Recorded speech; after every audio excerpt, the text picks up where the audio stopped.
दोस्तों, सुप्रभात। कैसे हैं आप सब? आशा करती हूँ आप सभी स्वस्थ और मस्त होंगे। मैं भी बिल्कुल ठीक हूँ। तो आज है सावन का पहला दिन दोस्तों, तो आप सभी को सावन की हार्दिक शुभकामनाएं। तो यहाँ पर हम सुबह सुबह उठ गए थे और मेरा बेटा बालकनी में गया खेलने के लिए। थोड़ी देर ऐसे हम बैठकर हवा लेते हैं, क्योंकि सुबह सुबह का जो हवा होता है ना, वो हमारे शरीर के लिए बहुत शुद्ध होता है, तो उसे हमें लेना चाहिए। और यहाँ पर आलूस बालकनी में से देख रहा था बाहर। उसे ऐसे खड़े होकर ना बालकनी में ऐसे देखना बहुत ज़्यादा पसंद है।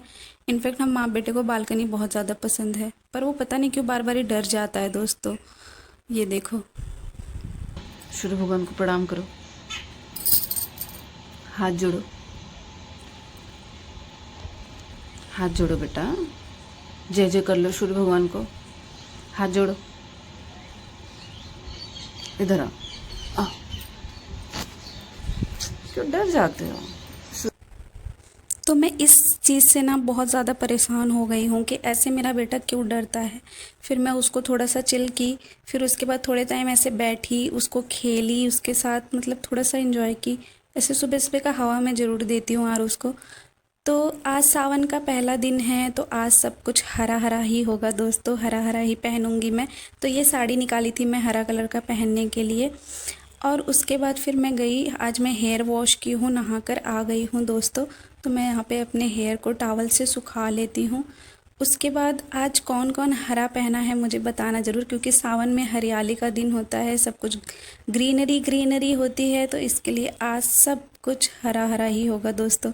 फिर मैं यहाँ पर अपना मेकअप करूँगी, क्योंकि आज के दिन श्रृंगार करना बहुत आवश्यक होता है। तो फटाफट मैं अपना वही श्रृंगार कर रही थी पूजा के लिए। फिर यहाँ पे मेरा श्रृंगार शुरू हो गया है। उसके बाद फिर मैं अपने बाल को ऐसे सुखा के ऐसे झाड़ लेती हूँ, क्योंकि ऐसे खोल कर ना गर्मी बहुत ज़्यादा है, तो इसके टाइम बहुत परेशानी होता है। और ये जो सिंदूरदानी है ना, जो शादी करते टाइम जिसमें से सिंदूर पहनाया जाता है, तो मैं सोची कि पूरे सावन में यही ऑरेंज वाला सिंदूर ही पहनूंगी। और सिंदूरदानी में से फिर मैं साड़ी का प्लेट बनाने के लिए पिन ढूंढते रह गई दोस्तों, लेकिन क्या मजाले मिले। इतना स्ट्रगल करने के बाद फाइनली मुझे पिन मिला। फिर मैं ये आज ना हरी हरी चूड़ियाँ ही पहनूंगी। ये मैं लेकर आई थी, जो कांच का ही है दोस्तों। तो आज मैं यही चूड़ी पहनूंगी। मैं पहले से भी ग्रीन ही चूड़ी पहनी थी, पर उसको निकाल कर फिर मैं नई चूड़ियाँ जो है आज वो पहनूंगी। तो मैं ना पूरे भर हाथ चूड़ी पहनूंगी। मैं बहुत ज़्यादा लेकर आई थी ये चूड़ियाँ, तो पूरा भर हाथ चूड़ी पहनना मुझे बहुत ज़्यादा पसंद है। उसके बाद जो बचा था उसको उसी डब्बे में करके रख दिया। और जो मेरा बाल खुला था उसको फटाफट मैं लपेट लेती हूँ, जूड़ा बना लेती हूँ, क्योंकि गर्मी बहुत ज़्यादा है और गर्मी में बाल खोलना मुझे बिल्कुल भी पसंद नहीं है दोस्तों। गर्मी में क्या, मुझे ऐसे भी हेयर खोलना बिल्कुल पसंद नहीं है। और ये रहा मेरा आज का फाइनल लुक। हरी साड़ी, हरी चूड़ी, हरी बिंदी। तो चलो फटाफट मैं पूजा करती हूँ, क्योंकि टाइम हो गया है, लेट हो गया था आज। के बाद मैं आ गई बालकनी में। तो बालकनी में जो एक्स्ट्रा सामान था, तो मैं सोची कि उसको हटा देती हूँ। तो मैं सब यहाँ पर फटाफट लेकर उसको हटाने जुट गए। और आज ना दोस्तों थोड़ा सा लेट हो गया था, कल से ऐसा नहीं होगा। आज फर्स्ट डे था, तो इसके लिए थोड़ा लेट हो गया। तो मैं सोची कि बालकनी के इस कोने एसी के नीचे जो टेबल था ना, वहीं रख देती हूँ। उसके बाद फिर मैं कुछ सामान था जो पूजा का था, तो वो फटाफट ला के रखने लगी बालकनी में, क्योंकि गमले के पास ही मुझे पूजा करना था, गमले में। तो यहाँ पर सारा सामान लेकर आई हूँ। और पता है दोस्तों, मैं पूजा करने के लिए नए बर्तन लेकर आई हूँ भगवान के लिए। तो वो बर्तन ही मैं खोल रही थी। मैं आप लोगों को दिखाती हूँ कि कैसा है, आप लोग बताना ज़रूर। और यहाँ पर और भी पूजा के जो भी सामान थे उसको मैं एक साथ टोकरी में ऐसे रख रही थी, ताकि अच्छे से हो जाए। और ये सारे बर्तन हैं जो मैं लेकर आई थी। आप लोग बताना कि आपको ये कैसे लगे। मुझे बहुत ज़्यादा पसंद है ऐसे छोटे छोटे भगवान के बर्तन लाना। फिर यहाँ पे मैं जो जल था वो लेकर आई। मेरा एक दुपट्टा साफ मैं धुल कर रखी थी, जो कि मैं आसन करूँगी। उस आसन लगा के उस पर बैठूँगी। मतलब जब पूजा करो ना, तो कुछ नीचे ऐसे बिछा के आसन लेकर फिर ही बैठ के पूजा करते हैं। और दुपट्टा हो चाहे साड़ी हो, सर पे पल्लू रखना बहुत ज़रूरी रहता है। तो मंदिर मस्जिद कहीं पर भी जाओ दोस्तों, आप सर पे ऐसे दुपट्टा ज़रूर रखो। उसके बाद फिर मैं ये जल जो लाई थी वो खोल रही हूँ। और जो भी जल है उसको मैं, जितनी लोटियाँ जो होती है भगवान का जो बर्तन है, उसमें मैं निकाल लेती हूँ। और मैं शिव जी का पार्थिव पूजा करूँगी। तो मैं आज आप लोगों को बताऊँगी कि शिव जी का पार्थिव पूजा कैसे करते हैं, कैसे निर्माण करते हैं शिवलिंग का मिट्टी से। तो जो गमले में मिट्टी रहता है ना दोस्तों, आप उसका शिवलिंग निर्माण कर लो। जैसे कि मैं देखो छोटा सा एक शिवलिंग निर्माण कर लूँगी उसी गमले के मिट्टी से। उस गमले में आप कोशिश करना कि कोई ना कोई पौधा ज़रूर लगा हो। फिर उसके बाद यहाँ पर जो भी चीज़ें थी, जैसे कि भभूति होता है, भांग होता है, धतूरा, ये सारी चीज़ें मैं चढ़ा देती हूँ। चढ़ाने के बाद फिर उसके बाद ना बेलपत्र बहुत ज़रूरी होता है दोस्तों, बेलपत्र ज़रूर चढ़ाना, और चंदन जो होता है वो चढ़ाना, और शहद होता है वो चढ़ाना, दही। तो इन सब चीज़ों से मैं पहले नहला कर फिर उसके बाद सब चीज़ें चढ़ा देती हूँ। तो आपके पास जो जो चीज़ें, फिर मैंने दिया जलाया, दिया जलाने के बाद उसकी आचवनी दे दी। आचवनी देने के बाद फिर मैं आरती दिखाऊंगी।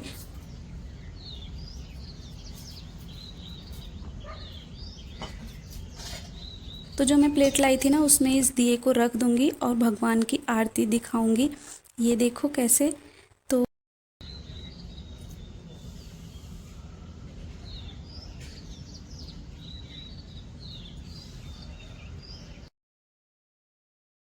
का एक अपना अलग ही महत्व होता है। तो मैंने सोचा कि इस बार मैं भी करूंगी पार्थिव पूजा, और मुझे पूजा पाठ बहुत अच्छा लगता है। उसके बाद मैं दूंगी जल। जल मैं किस किस को देती हूँ मैं आप लोग को बताती हूँ दोस्तों। मैं सूर्य भगवान को जल देती हूँ 1 लोटा। उसके बाद फिर मैं जो हमारी कुल माता रानी है, दुर्गा माता रानी, मैं उनको भी 1 लोटा जल देती हूँ। और हमारे पूर्वज पूर्वज हमारे पितर, मतलब कि जो हमारे दादा परदादा जिनकी डेथ हो गई होती है, मैं उन्हें बिल्कुल भी नहीं भूलती जल देना। 1 लोटा जल मैं उन्हें हमेशा देती हूँ। और हमारे पूर्वजों को जल देना चाहिए दोस्तों, उन्हें कभी नहीं भूलना चाहिए, क्योंकि आज हम जो कुछ भी हैं अपने पूर्वजों के वजह से ही हैं।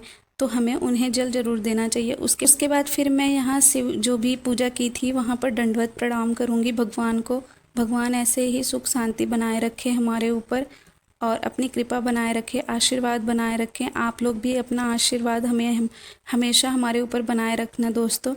उसके बाद फिर मैं यहाँ पर जो भी सामान था उसको ले लेती हूँ, क्योंकि नीचे हमारे यहाँ शिवलिंग है छोटा सा मंदिर में, तो मैं वहाँ भी तो वहाँ पे भी जाऊँगी। वहाँ का वीडियो बनाना मुश्किल है दोस्तों, क्योंकि आज बहुत ज़्यादा भीड़ होगी और मैं अकेले जा रही हूँ, तो इसके लिए फिर मैं यहाँ से निकल दी मंदिर में जाने के लिए। पूजा करूँगी वहाँ पर जाकर। आज मंदिर कौन कौन जाएगा बताना ज़रूर दोस्तों।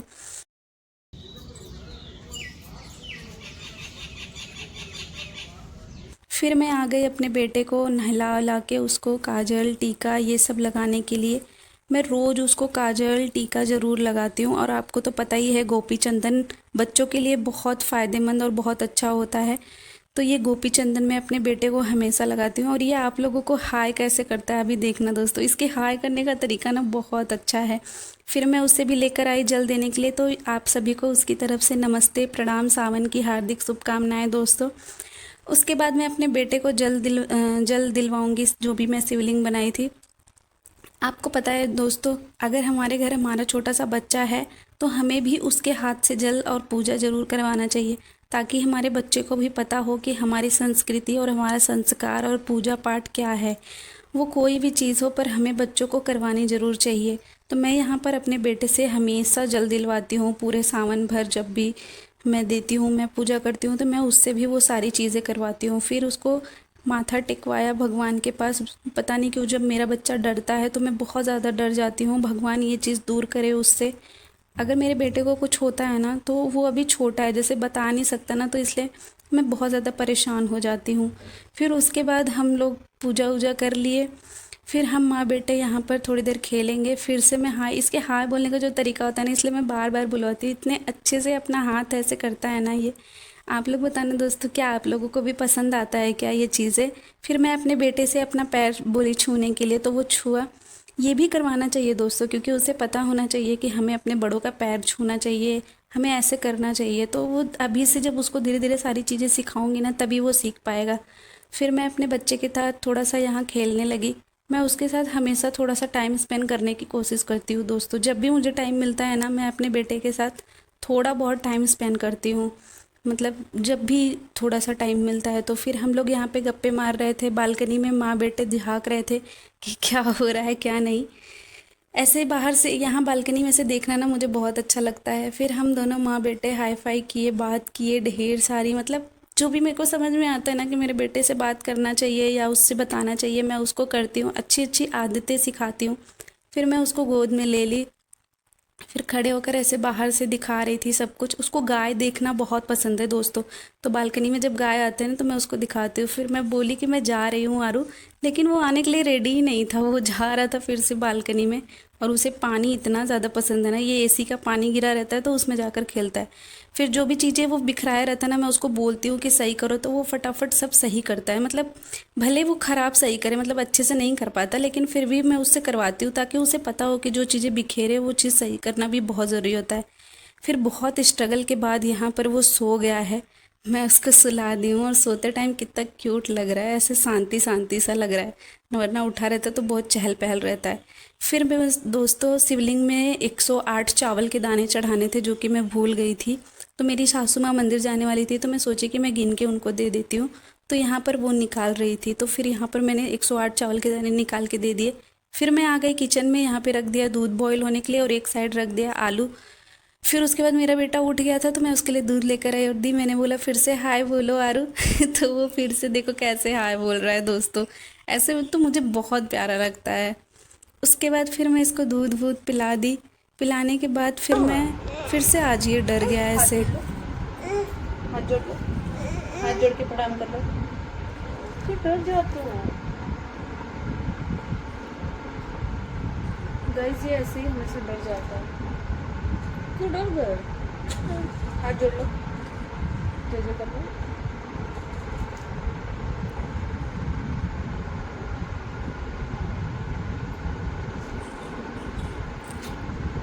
तो ये रहे दोस्तों जो कि मेरा फलारी रेडी हो चुका है। ये आलू की टिक्की बनाई थी मैं, और चटनी और चाय, ये सारे ही फलारी हैं हमारे। मैं फलारी बहुत अच्छा बनाती हूँ दोस्तों फिर उसके बाद यहाँ पर आरू को भी ये जो टिक्की था वो बहुत पसंद आया था, तो थोड़ा वो खाया। उसके बाद जो दूध में लाई थी उसको दी पीने के लिए।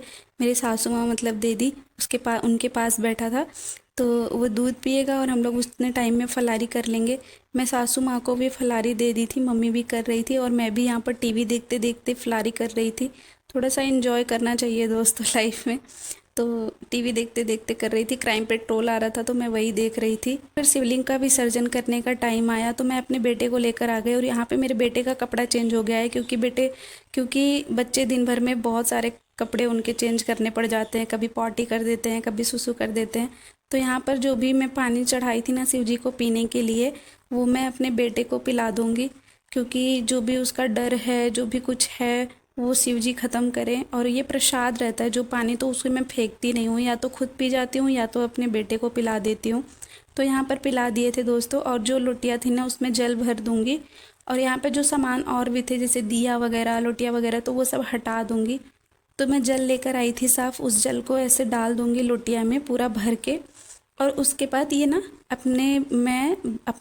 तो इसके बाद मैं इसको डाल दूँगी शिवलिंग के ऊपर। ये जो पूरा गमला थोड़ा सा खाली है ना, तो उसको पूरा भर दूँगी, तो उसमें शिवलिंग का विसर्जन हो जाएगा अपने आप। वो मिट्टी सही हो जाती है गीला होकर, तो ऐसे शिवलिंग का विसर्जन कर सकते हैं आप लोग दोस्तों, कहीं जाने की ज़रूरत नहीं है। फिर हम लोग दंडवत प्रणाम किए।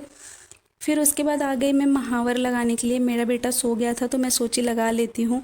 और इस महावर का कलर इतना अच्छा था दोस्तों, जैसे लग रहा था कि ऑरेंज कलर की मेहंदी लगा रही हूँ, जैसे लग रहा था कि ऑरेंज कलर की मेहंदी लगा रही हूँ। तो सुबह मेरे को टाइम नहीं मिला था, क्योंकि सुबह बहुत जल्दी जल्दी पूजा करना था, तो इसके लिए फिर अभी फ्री टाइम मिला था तो मैं महावर लगा ली हूँ। और इतना खिल के कलर आया था ना पैरों में दोस्तों, ये देखो कितना अच्छा लग रहा है ये महावर। फिर मेरी जो मेड थी उसको मैंने नमकीन और बिस्किट दी खाने के लिए, क्योंकि आज घर में सभी लोग भूखे थे, तो इसके लिए मैंने सोचा कि ये खा लेगी। तो मेरा बेटा ना उनसे मांग रहा था कि मुझे दो, आ करके मांग रहा था, तो वो हंस रही थी बहुत ज़ोर ज़ोर से कि कैसे मांग रहा है। और इनके आगे के दांत जो है ना वो टूट गए हैं दोस्तों, तो ये हंसती हैं तो मुझे भी हंसी आ जाती है। उसके बाद फिर मैं रात को बनाई थी मखाने और मूंगफली का ये हलवा, जो कि मैं भगवान को भी चढ़ाने लेकर गई थी। जब मैं व्रत रहती हूँ ना दोस्तों, तो मैं अपने हाथ से कुछ ज़रूर बनाती हूँ जो कि भगवान को चढ़ाने लेकर जाती हूँ। तो यहाँ पर मेरे शिवलिंग देखो छोटा सा है, क्यूट से शिव जी हैं। उसके बाद फिर मैं यहाँ पर पूजा की, जो भी प्रसाद था वो चढ़ाई, दिया जलाई। उसके बाद घंटी बजाई, भगवान को बोली कि आप आके प्रसाद कर लो। तो अपने हाथ से कुछ ना कुछ बना के ऐसे ज़रूर चढ़ाना चाहिए दोस्तों। तो मैं लेकर आई थी, ये हमारा छोटा सा मंदिर है जिसमें कान्हा जी हैं, गणेश जी हैं, लक्ष्मी माता जी। जितने भी भगवान हैं सारे हैं। और ये सुबह थोड़ा सा आलू बच गया था टिक्की वाला, तो मैं सोची कि रात को इसको सेक देती हूँ। तो दो दो टिक्की और थोड़ा थोड़ा हलवा ले लेंगे मैं और मम्मी। तो यहाँ पर थोड़ा तीखा भी हो जाएगा, थोड़ा मीठा भी हो जाएगा, तो उसी को मैं लगी सेकने। ये देखो फटाफट सेक लूँगी फिर जाऊँगी। और किचन में इस टाइम इतनी गर्मी पड़ रही है दोस्तों कि क्या ही बताऊँ। घर मतलब और जगह रूम में तो नहीं पता चल रहा है एसी कूलर की वजह से। फिर मैं अपने बेटे के लिए दाल चावल भी बनाई थी थोड़ा सा रात को खिलाने के लिए। तो यहाँ पर उसका दाल चावल निकाल ली हूँ मैं, लेकर आ गई कमरे में, एसी चालू कर दी। उसके बाद उसको ना खेल भी रहा था और ऐसे करके खिला भी रही थी। बच्चों को खिलाना किसी स्ट्रगल से कम नहीं है दोस्तों, बहुत मेहनत करनी पड़ती है। तो आज का ये ब्लॉग मैं यहीं करती हूँ, मिलती हूँ फिर एक नए ब्लॉग के साथ। अगर आपको वीडियो अच्छी लगी हो तो लाइक शेयर सब्सक्राइब ज़रूर करना दोस्तों। और खुश रहें, अपने आसपास वालों को भी खुश रखें और हमारे ऊपर ऐसे ही अपना आशीर्वाद बनाए रखें। Bye bye.